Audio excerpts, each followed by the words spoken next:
The official U.S. Army report says the incident at the remote radar station in 2015 was caused by a catastrophic structural failure due to extreme weather.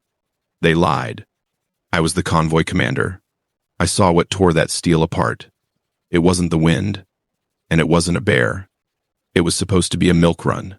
Fort Wainwright to an old Cold War radar site in the foothills. Just me, Staff Sergeant Ortiz, a green lieutenant named Mark Halpern, and our local tracker, Corporal Eli. But the Alaskan interior has a way of hiding things. That day, the sky went from gray to bruised black by noon. We weren't just driving into a storm. We were driving into a hunting ground. We were halfway there when Eli shouted to stop. There were tracks crossing the road, massive ones, deep, spaced 4 feet apart. Lieutenant Halpern wanted to write it off as a moose, but Eli knew better. He looked at me, his face pale, and whispered, "Moose don't walk on 2 legs, Sergeant." We pushed forward, nerves rattling, until we hit a roadblock. Not a landslide, a pile of ice and boulders, stacked perfectly in the center of the lane. It was a barricade. As we got out to clear it, the radio crackled. It wasn't static. It was a woman's voice, Dr. Ross, from the station ahead, but it sounded wet, broken. She whispered 2 words. "There's 2. Then, the line went dead. It was 10 feet tall, white fur matted with ice, shoulders broad as a Humvee. It didn't roar. It just watched us. Then, a second contact called out from the rear. There wasn't one. There were 2. They had bracketed us. Eli screamed, "They're hurting us." We scrambled back into the vehicles. We couldn't turn back. The storm blocked the retreat. Our only choice was to punch through to the radar station up the hill. We made it to the station, but it was a tomb. The heavy steel doors were battered. Inside, coffee mugs were frozen solid on the table. No bodies.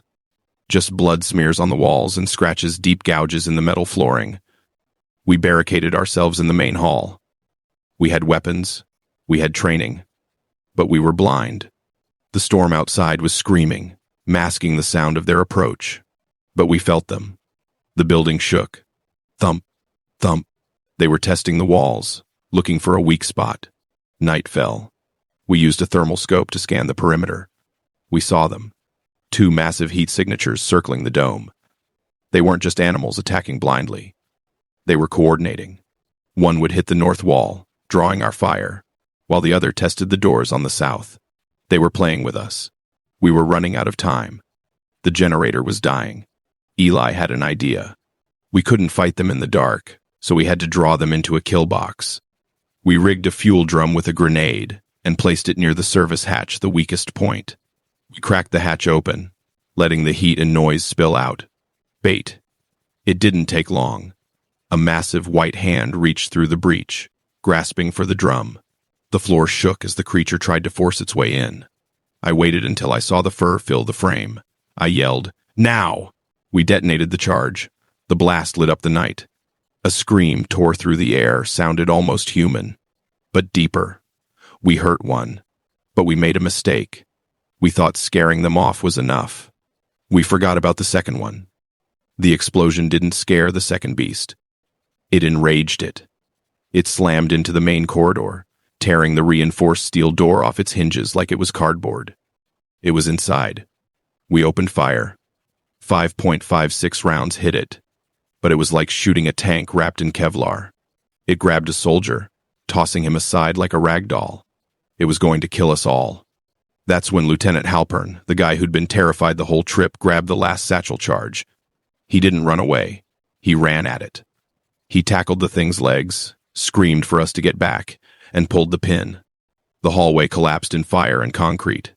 When the smoke cleared, Halpern was gone, and the beast lay dead, half buried in the rubble. The storm broke at dawn. Rescue choppers finally punched through. They loaded us up fast. I looked back and saw a cleanup crew already moving in, men in unmarked hazmat suits, covering the creature's body with a tarp. They separated us, debriefed us for 12 hours. They made us sign NDAs. The official story? A bear attack and structural failure, but I know what I saw, And sometimes, when the wind howls just right, I can still hear that scream. The Arctic is vast, and I know for a fact there aren't just two of them out there.